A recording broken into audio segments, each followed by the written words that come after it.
कुलदीप पढ़ने के लिए स्कूल जा रहा था और जैसे ही अपनी साइकिल नाव में रखता है वैसे ही वहाँ पर चौहानों की लड़की आ जाती है जिसका नाम होता है शानविका। अब शानविका के बॉडीगार्ड कुलदीप की साइकिल को नाव से निकालकर फेंक देते हैं और साइकिल फेंकने की वजह से कुलदीप की साइकिल का पैदल टूट जाता है और ये सब शानविका को बिल्कुल भी अच्छा नहीं लगता है। इसीलिए शानविका अगले दिन कुलदीप को एक नई साइकिल गिफ्ट करती है और बोलती है आज से यह साइकिल तुम्हारी है। लेकिन कुलदीप साइकिल लेने से साफ मना कर देता है। इसीलिए शानविका कुलदीप को सजा देने की धमकी देती है और जबरदस्ती शानविका कुलदीप को साइकिल दे देती है। जिसके बाद घर जाते समय कुछ लड़के कुलदीप की साइकिल चलाने के लिए लेते हैं, लेकिन यह साइकिल इस लड़के को पसंद आ जाती है तो यह बोलता है कि यह साइकिल अब हमारी हो गई। इतना सुनते ही कुलदीप इस लड़के को धक्का मारकर गिरा देता है और फिर इन दोनों में यहाँ पर काफी ज्यादा लड़ाई होने लगती है। साथ ही कुलदीप को मारने के लिए काफी सारे लोग आ जाते हैं। इतने में ही शानविका यहाँ पर आ जाती है और उन लोगों को भगा देती है। जिसके अगले दिन कुलदीप एक चिट्ठी लिखता है जिसमें थैंक यू लिखा होता है और यह चिट्ठी अपने दोस्त के हाथों शानविका को भिजवाता है। फिर कुलदीप का दोस्त इस चिट्ठी को लेकर शानविका को दे देता है, लेकिन शानविका चिट्ठी को पढ़ते ही फाड़ देती है और कुलदीप के दोस्त में थप्पड़ मार देती है। फिर बोलती है अपने दोस्त को यहाँ पर भेजो। जिसके बाद शानविका यहाँ पर कुलदीप का इंतजार करने लगती है। कुछ ही देर में कुलदीप यहाँ पर आ जाता है। तभी शानविका कुलदीप से बोलती है सामने से थैंक यू बोलने में शर्म आ रही थी। उसके बाद कुलदीप भी सामने से थैंक यू बोलकर वहाँ से जाने लगता है, लेकिन शानविका उसको अपने पास बुलाती है और उससे चिपकने लगती है। जिसके बाद कुलदीप को साफ साफ समझ आ गया था कि शानविका उससे प्यार करती है, लेकिन कुलदीप ये सब बिल्कुल नहीं करना चाहता था, इसीलिए वहाँ से चला जाता है। लेकिन शानविका भी कहाँ हार मानने वाली थी, इसीलिए अगले दिन रास्ते में ही उसका इंतजार करने लगती है। तभी कुलदीप भी यहाँ पर आ जाता है। फिर शानविका उसकी साइकिल रोक लेती है और कुलदीप के दोस्त को वहाँ से भगा देती है। उसके बाद कुलदीप से शानविका बोलती है हमसे दोस्ती करोगे, लेकिन कुलदीप शानविका को साफ साफ मना कर देता है और वहाँ से चला जाता है।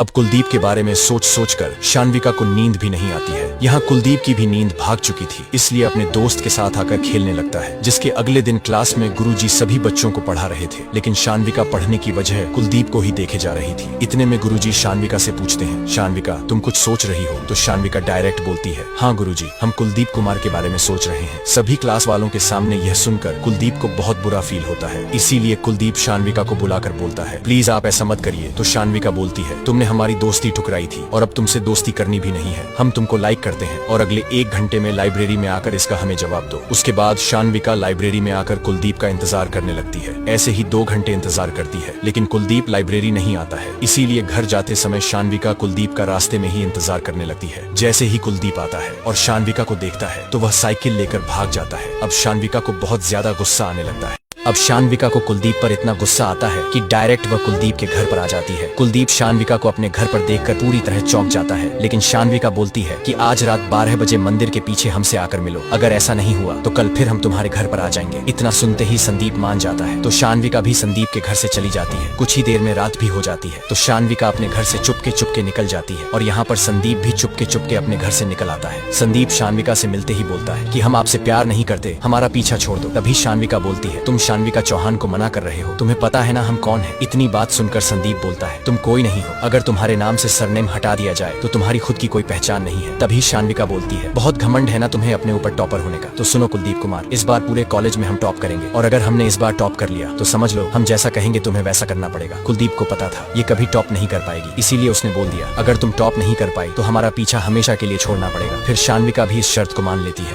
अब शानविका दिल लगाकर पढ़ने लगती है और संदीप भी सोच में पड़ जाता है आखिर यह इतना ज्यादा पढ़ क्या रही है। लेकिन शानविका ठान लेती है कि इस बार मैं संदीप से ज्यादा नंबर लाकर दिखाऊंगी। फिर संदीप का दोस्त बोलता है अरे भाई वह कितना भी रट्टा मार ले पर तुमसे ज्यादा नंबर नहीं ला पाएगी। इधर शानविका की दोस्त भी शानविका को समझाने की कोशिश करती है, लेकिन शानविका तो पूरी तरह सीरियस हो जाती है और बोलती है अगर संदीप को पाना है तो मुझे उससे ज्यादा नंबर लाने पड़ेंगे। इसीलिए शानविका जहाँ पर भी रहती थी वहाँ पर पढ़ती रहती थी, जो शानविका रात में कभी नहीं पढ़ी। आज वह संदीप को पाने के लिए रातों में भी पढ़ रही है। यहाँ संदीप भी पढ़ने की कोशिश करता है, लेकिन बार बार उसको शानविका दिखाई देती है, इसीलिए वह परेशान होकर सो जाता है। उसके अगले दिन रिजल्ट आता है तो सच में शानविका पूरे स्कूल में टॉप करती है। अब यह देखकर संदीप को तो विश्वास ही नहीं होता है और वहाँ से चला जाता है। पूरे कॉलेज में टॉप करने के बाद शानविका संदीप को ढूंढने लगती है, लेकिन संदीप पूरे कॉलेज में कहीं पर नहीं मिलता है। इसीलिए शानविका संदीप के घर पर आ जाती है, लेकिन अफसोस संदीप अपने घर पर भी नहीं मिलता है, जिसकी वजह से शानविका को काफी गुस्सा आता है। इसीलिए अगले दिन कॉलेज जाते समय वह रास्ते में ही संदीप का इंतजार करने लगती है, लेकिन आज संदीप कॉलेज नहीं आता है, सिर्फ उसका दोस्त आता है। तो शानविका संदीप के दोस्त से बोलती है अपने दोस्त का फोन लगाओ और पूछो कि वह कहाँ पर है, लेकिन उसे यह नहीं पता लगना चाहिए कि हम यहाँ पर हैं। संदीप का दोस्त भी शानविका शानविका के डर से संदीप को कॉल लगाता है और पूछता है, भाई तू कहाँ पर है? तो संदीप सब कुछ सच सच बता देता है। ये सुनते ही शानविका तुरंत उसी जगह पर आ जाती है जहाँ पर संदीप होता है। इधर संदीप का दोस्त भी दूसरे मोबाइल से उसको कॉल करके बताता है, भाई वहाँ से निकल, शानविका तेरे पास आ रही है। अब जैसे ही संदीप निकलने वाला था वैसे ही शानविका जाकर उसे पकड़ लेती है और किस करने लगती है। साथ ही यह भी बोलती है, तुमने हमारे शरीर का नमक छका है, हमारे साथ धोखा मत करना वरना।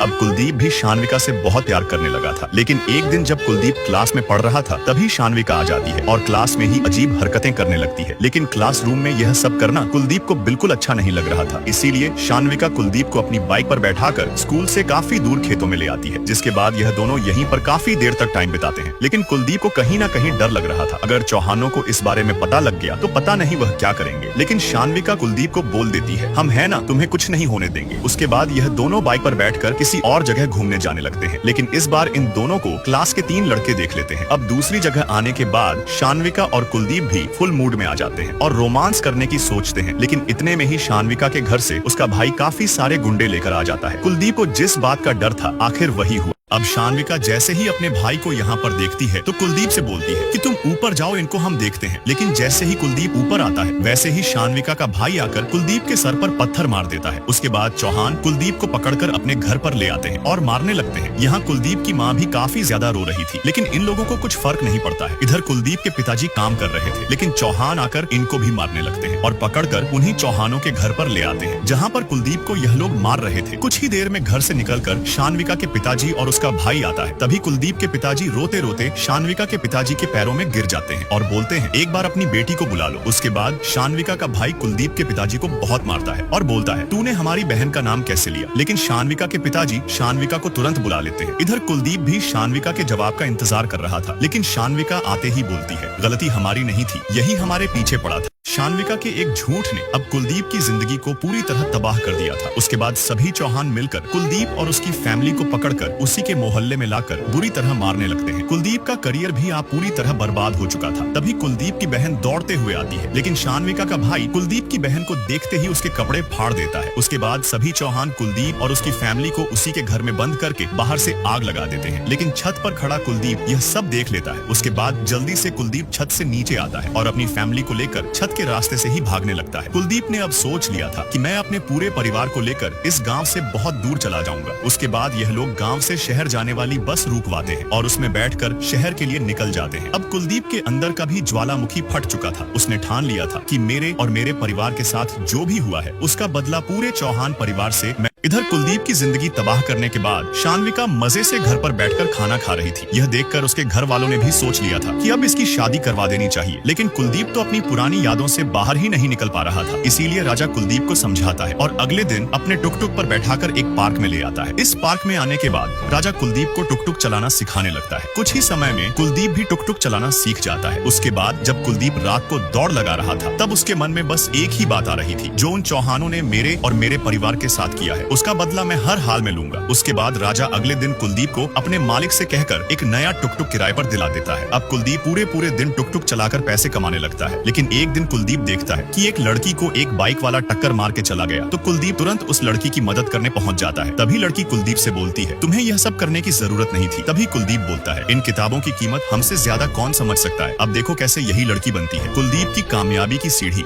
कुलदीप ने जिस लड़की की मदद की थी उसका नाम प्रेरणा होता है। कुलदीप ने यह भी देख लिया था कि प्रेरणा इस जगह पर पढ़ाई करती है। उसके बाद कुलदीप अपने घर जा रहा था, लेकिन रास्ते में उसको बहुत सारी पुलिस की गाड़ियों की सिक्योरिटी दिखाई देती है। साथ ही उसको एक बहुत बड़ा बंगला दिखाई देता है, जो कि एक आईएएस का बंगला होता है। फिर रात को कुलदीप इस आईएएस के बारे में राजा को बताता है, तो राजा बोलता है, आईएएस बहुत बड़ी हस्ती होती है, एक बार बन जाते हैं तो पूरी जिंदगी राज करते हैं। उसके बाद कुलदीप ने अपने मन में सोच लिया था कि मैं आईएएस जरूर बनूंगा। फिर अगले दिन कुलदीप प्रेरणा का उसी जगह पर इंतजार करने लगता है। कुछ ही देर में प्रेरणा दौड़ती हुई आती है और कुलदीप के टुक टुक में बैठ जाती है। तभी कुलदीप बोलता है, प्रेरणा जी मैं आपका इंतजार कर रहा था। फिर प्रेरणा बोलती है, क्यों? उसके बाद कुलदीप बोलता है, आईएएस करने के लिए कौन सी पढ़ाई करनी पड़ती है, हमने तो बस ग्रेजुएशन ही किया है। तभी प्रेरणा बोलती है, अरे आईएएस करने के लिए ग्रेजुएशन ही तो करनी पड़ती है और बाकी पढ़ाई अलग से करनी पड़ती है। अब कुलदीप की किस्मत भी उसका साथ देने लगी थी, लेकिन इस रास्ते पर कुलदीप को किन किन चुनौतियों का सामना करना पड़े। अब प्रेरणा को भी एहसास हो चुका था कि कुलदीप यूपीएससी में टॉप करना चाहता है। इसीलिए प्रेरणा कुलदीप को बोलती है, कल मैं तुम्हें अपने पापा से मिलवाऊंगी। फिर कुलदीप भी खुशी खुशी अपने घर के लिए चला जाता है। घर जाने के बाद रात को कुलदीप प्रेरणा को कॉल करके थैंक यू बोलता है। उसके अगले दिन कुलदीप उसी जगह पर अपनी मार्कशीट लेकर आ जाता है। फिर प्रेरणा कुलदीप को अपने पापा के ऑफिस में ले आती है। यहाँ आने के बाद प्रेरणा कुलदीप को अपने पापा से मिलवाती है, लेकिन कुलदीप के बारे में प्रेरणा अपने पापा को पहले ही बता चुकी थी। इसीलिए सबसे पहले प्रेरणा के पापा कुलदीप की मार्कशीट देखते हैं और बोलते हैं, अरे यार, तुमने तो बचपन से लेकर अभी तक टॉप ही किया है। तुम्हारी मार्कशीट तो बहुत अच्छी है, लेकिन तुम्हें यूपीएससी की तैयारी करने के लिए एक टेस्ट देना होगा। अगर तुम उसमें क्वालिफाई हो गए तो तुम्हारी यूपीएससी की तैयारी मैं कराऊंगा। इतना सुनकर कुलदीप बहुत ज्यादा खुश होता है और टेस्ट देने के लिए तैयार हो जाता है। फिर उसके अगले दिन कुलदीप अपनी पूरी मेहनत और दिल लगाकर टेस्ट देने लगता है। अब कुलदीप ने इस टेस्ट को करने में पूरी जी जान लगा दी थी और अंत में कुलदीप बहुत ही अच्छे नंबर से इस टेस्ट को पास कर लेता है। और अब बारी थी कुलदीप को मेंस क्लियर करने की। इसीलिए कुलदीप ने अपनी पढ़ाई दुगनी कर दी। यहाँ तक कि कुलदीप ने प्रेरणा के साथ अपनी क्लास भी ज्वाइन कर ली थी। और सच्ची में कुलदीप के इस रास्ते पर प्रेरणा ने बहुत मदद की। उसके बाद कुलदीप ने अपनी पूरी मेहनत के साथ मेंस क्लियर करने का एग्जाम दिया। लेकिन अगले दिन प्रेरणा और कुलदीप जब रिजल्ट चेक करने गए तो कुलदीप ने टॉप रैंक से मेंस क्लियर कर लिया था। बट अफसोस, प्रेरणा फेल हो चुकी थी। लेकिन फिर भी प्रेरणा काफी खुश थी। इधर कुलदीप की मम्मी को पता चलता है कि कुलदीप पास हो गया तो वह भी बहुत ज्यादा खुश होती है। साथ ही राजा भी कुलदीप को बधाई देता है। लेकिन कुलदीप के पिताजी की अभी तक मानसिक स्थिति ठीक नहीं हुई थी। उसके बाद कुलदीप वॉशरूम में आकर मुंह धोने लगता है। लेकिन तभी उसके कॉलेज वाले दोस्त का फोन आता है और बोलता है, अरे भाई, शानविका की शादी हो रही है। यह बात सुनकर कुलदीप की खुशी एकदम दुख में बदल जाती है। कुलदीप शानविका की शादी की बात सुनकर अपनी मम्मी से बोलता है, एक बार मैं उस बेवफा से मिलना चाहता हूँ। इतना कहकर कुलदीप तुरंत बस में बैठकर अपने गांव के लिए निकल गया। जब कुलदीप बस में बैठा था तब उसको बस शानविका ही शानविका दिखाई दे रही थी और कुलदीप सोचता है, यार, कोई इतना मतलबी कैसे हो सकता है। और जब कुलदीप गाँव आकर देखता है तो शानविका सचमुच शादी कर रही थी। यह देखकर कुलदीप शानविका को तुरंत पकड़ लेता है और बोलता है, आखिर तूने भी मुझे धोखा दिया। अब तू खुद अपने पूरे चौहान परिवार की बर्बादी अपनी आंखों से देखेगी। इतना कहकर कुलदीप वापस अपने घर आ जाता है और रोने लगता है। फिर अगले दिन कुलदीप का उदास चेहरा देखकर प्रेरणा समझ जाती है और बोलती है, मुझे पता है तुम उसे भूल नहीं पा रहे हो, लेकिन यही समय है। तुम उसकी नफरत को अपनी ताकत बनाओ और इतना पढ़ाई करो कि आईएएस क्रैक कर लो। प्रेरणा की इन बातों से कुलदीप के दिमाग पर बहुत असर पड़ा और शानविका को भूलकर